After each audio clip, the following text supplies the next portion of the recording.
नमस्कार, मैं हरिशंकर व्यास। भारत बहुत जल्दी आबादी में नंबर 1 देश होने वाला है। बहुत जल्दी ही भारत में 100 करोड़ नौजवानों की वर्क फोर्स होगी। लेकिन क्या वह काम करती हुई होगी? क्या वह उत्पादकता में चीन की वर्क फोर्स जैसी होगी, या अधिकांश नौजवान बेगारी व आधे अधूरे अल्पकालिक काम धंधे में टाइम पास करते हुए होंगे?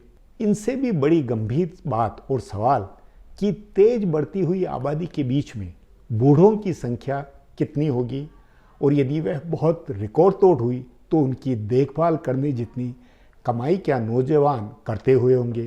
कैसी भविष्य में जिंदगी होगी भारत के बूढ़ों की?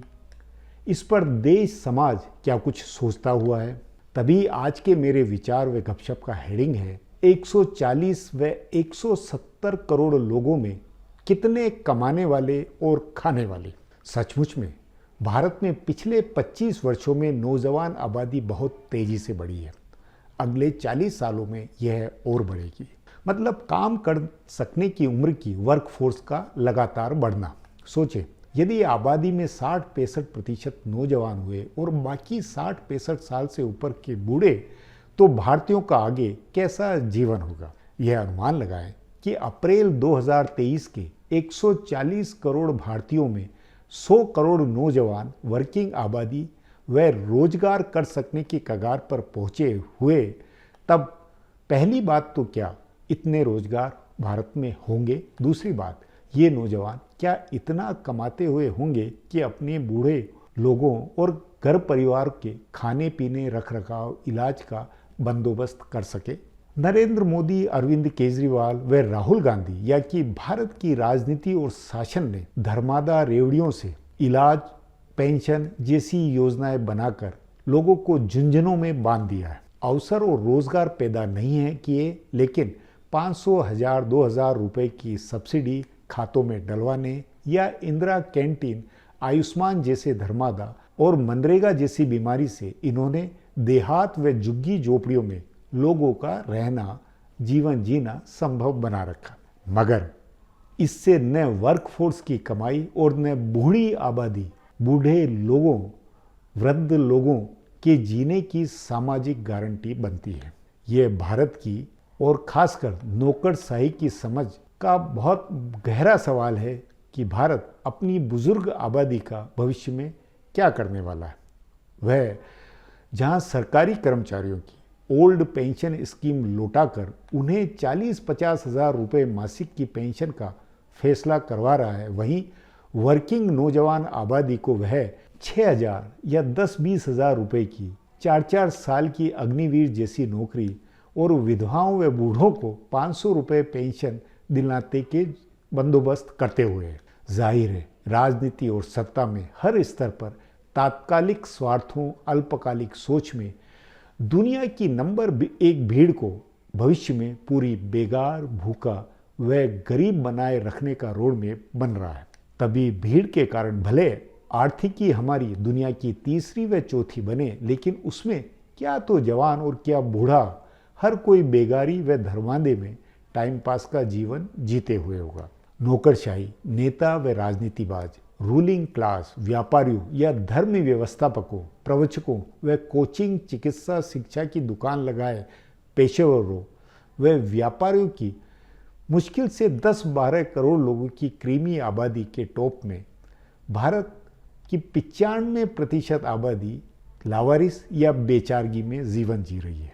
उसकी कुल मासिक आमदनी 10-15 हज़ार रुपये की नौकरियों के बीच में है। तभी 21वीं सदी का भारत अर्थ आगे होगा और दुनिया का सबसे बड़ा देश, नंबर 3-4 की आर्थिकी वाला देश, भविष्य में कुल मिलाकर बेगारी व टाइम पास की इमेज लिए हुए होगा।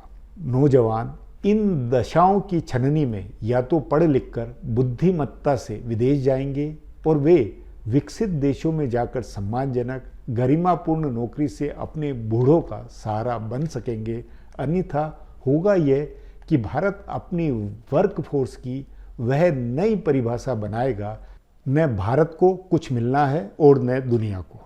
अब आज की दूसरी गपशप है और इसमें मुद्दा है कि बेगारी व टाइम पास करने वाली नौजवान आबादी कि आगे कैसे और क्या खतरे हैं।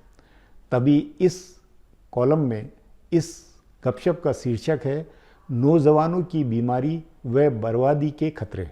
ध्यान नहीं आ रहा है कि आबादी से जुड़े आंकड़ों के अलावा भारत किसी भी और मामले में दुनिया में एक नंबर का बनता हुआ क्या है। भारत में सबसे ज़्यादा युवा आबादी है और आगे और बढ़ेगी। वहीं दुनिया में सबसे ज़्यादा प्रवासी भी भारतीय हैं। ऐसी कई बातें हैं जो दुनिया में अपनी पहचान लिए हुए हैं। लेकिन इस सब पहचान के बाद भारत का क्या होगा, भारत क्या करता हुआ होगा। स्वाभाविक है कि आबादी के आधार पर संयुक्त राष्ट्र सुरक्षा परिषद का भारत सदस्य बनने की गुहार अपनी तेज करे, लेकिन वह इसके अलावा और क्या करेगा। क्या भारत के पास कोई योजना है कि वह कैसे अपनी विशाल आबादी का इस्तेमाल करे, खासकर युवा आबादी की अपनी ताकत बनाए और महाशक्ति बनने की ओर वह बढ़े। कभी भारत के पास पहले एक मानव संसाधन विकास मंत्रालय था, हालांकि वह भी मानव संसाधन के विकास के लिए कोई खास काम नहीं करता था, लेकिन अब उसका नाम बदलकर शिक्षा मंत्रालय कर दिया गया। आधिकारिक रूप से मानव को संसाधन मानने का जो पहले दिखावा था वह भी अब खत्म है। भारत की विशाल आबादी से देश में पर्यावरण और संसाधनों पर कैसा दबाव बनेगा, उसे सिर्फ इस एक तथ्य से समझ सकते हैं कि भारत में दुनिया की करीब 18% आबादी रहती है, जबकि भारत के पास कुल जमीन सिर्फ 3.25% है। दुनिया के जल संसाधन से भी भारत के पास सिर्फ 4% रिसोर्सेस है। तभी ये सवाल है कि भारत इतने विशाल मानव संसाधन का भविष्य में कैसे पोषण करेगा और उनका क्या करेगा। अप्रैल 2023 के मध्य में भारत सबसे बड़ी आबादी वाला देश होगा और 7 साल के बाद वह आबादी 1.5 अरब की होगी, यानी 150 करोड़, और तब हर साल करीब 1 करोड़ नए लोग रोजगार की तलाश में निकलेंगे। सोचिए, उनके लिए रोजगार की क्या व्यवस्था है। उनको अच्छा रोजगार मिले, इसके लिए ज़रूरी है कि उनको अच्छी शिक्षा मिले और उनके कौशल का विकास हो, वह किसी न किसी काम में कुशल हो। लेकिन संयुक्त राष्ट्र संघ की संस्था यूनिसेफ की 2019 की एक रिपोर्ट के अनुसार भारत में 47% किशोर और युवा शिक्षा व कौशल विकास के उस रास्ते पर नहीं है जिससे कि उनको 2030 में रोजगार मिल पाए। सोचें, 2030 में नौकरी और कामकाज की तलाश कर रहे आधे लोग ऐसी स्थिति में ही नहीं होंगे कि उनको रोजगार मिल सके। नेशनल फैमिली हेल्थ सर्वे की एक हालिया रिपोर्ट के माने तो भारत में 95% बच्चे प्राथमिक शिक्षा के लिए दाखिला लेते हैं, लेकिन सरकारी स्कूलों में बुनियादी ढांचे की कमी, अच्छे शिक्षकों की कमी तथा कुपोषण की वजह से उनका लर्निंग आउटपुट बहुत खराब है। बच्चे कुछ भी नहीं सीख पाते हैं। चूँकि ज़्यादातर बच्चे सरकारी स्कूलों में ही जाते हैं, इसलिए बड़ी आबादी का विकास रोजगार हासिल करने के नज़रिए से सचमुच में नहीं हो रहा है। भारत में अभी 66% आबादी 35 साल से कम उम्र के लोगों की है। ये अपने कैरियर और जीवन के सबसे बेहतरीन समय में है, लेकिन उनके लिए काम ही नहीं है। बेरोजगारी की दर 8% के करीब है। आबादी का विश्लेषण करने वाले जानकार वर्षों से एक डेमोग्राफिक डिविडेंड बनाम डेमोग्राफिक डिजास्टर पर के जुमले में बहुत कुछ विचार रहे हैं। संभव है युवाओं को अच्छी शिक्षा नहीं मिले, उनका कौशल विकास हो और रोजगार नहीं हुआ तो बड़ी आबादी विध्वंस का कारण बनेगी।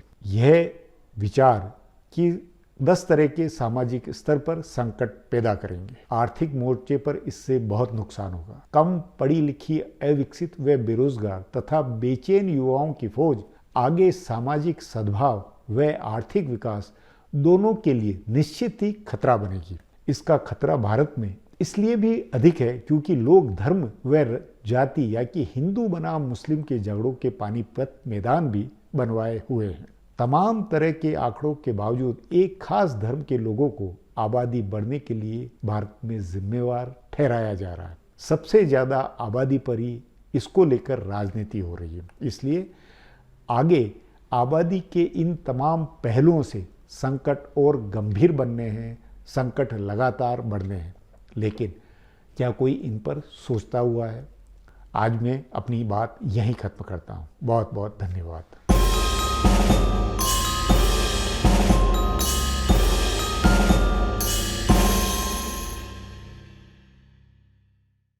Do not forget to subscribe to our channel for all the latest gossip on politics and my take on world affairs.